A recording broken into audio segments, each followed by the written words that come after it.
Brother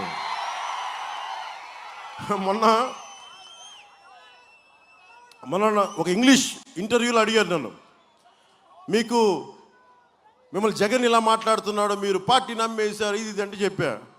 Jagan ఏమైనా లాల్ బహదూర్ శాస్త్రియా లేదంటే అటల్ బిహారీ వాజ్పేయి? నువ్వు 30 పైగా కేసులు పెట్టుకొని నాకు 5 సంవత్సరాల నుంచి బెయిల్ మీద ఉన్నాడు అతను. 5 సంవత్సరాల నుంచి ముఖ్యమంత్రి స్థానంలో అతను అడుగుతాడు నన్ను, సొంత చెల్లికే గౌరవం ఇవ్వనేవాడు, సొంత చెల్లెళ్ళనే వారి పాపం వారి వ్యక్తిగత జీవితాలని సోషల్ మీడియాలో వారి మనుషుల చేత తిట్టించేవాడు. మీరు ఓటు వేసే ప్రతి ఆడపడుచు మీరు చాలా జాగ్రత్తగా ఆలోచించండి.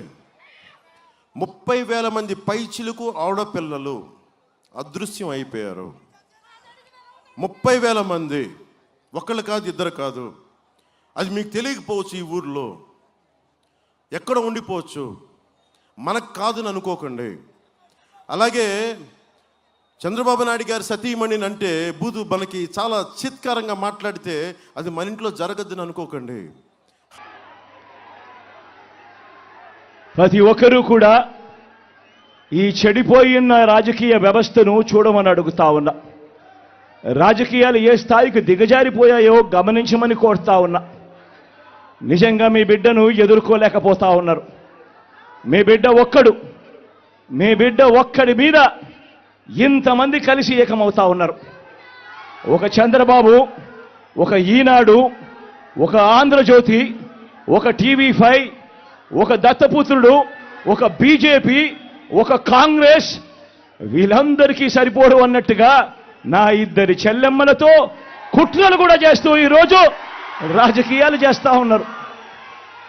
ఆలోచన చేయమని అడుగుతా ఉన్నా. రాజకీయాలు ఏ స్థాయికి పతనమైపోయాయో గమనించమని కోరుతా ఉన్నా. ఇక మా చిన్నాన్నగారి విషయానికే వద్దాం. మా వివేకం చిన్నాన్నను ఎవరు చంపారో, ఎవరు చంపించారో ఆయనకు, ఆ దేవుడికి, ఈ జిల్లా ప్రజలందరికీ కూడా తెలుసు ఏం జరిగింది అన్నది. కానీ బురద జల్లేందుకు 2 చెల్లెమ్మలను ఎవరు పంపించారో, వారు వెనకాల ఎవరు ఉన్నారో మాత్రం మీ అందరికీ కూడా రోజు కనిపిస్తూనే ఉంది. ఇంకా ఆశ్చర్యం ఏమిటో తెలుసా?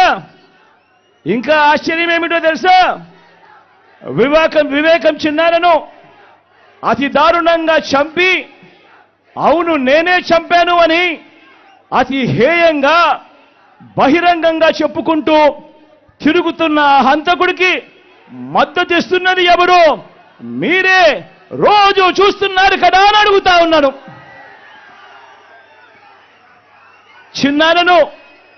చిన్నారను అన్యాయంగా ఎమ్మెల్సీ ఎన్నికల్లో ఓడించిన వారితోనే, సంఖ్యాబలం లేకపోయినా కూడా ప్రలోభాలతో, అధికార బలంతో ఓడించిన వారితోనే ఈరోజు చట్టా పట్టాలు వేసుకొని తిరుగుతా ఉన్నారు అనంటే దానికి అర్థమేమిటి అని చెప్పి ఈ సందర్భంగా అడుగుతా ఉన్నా.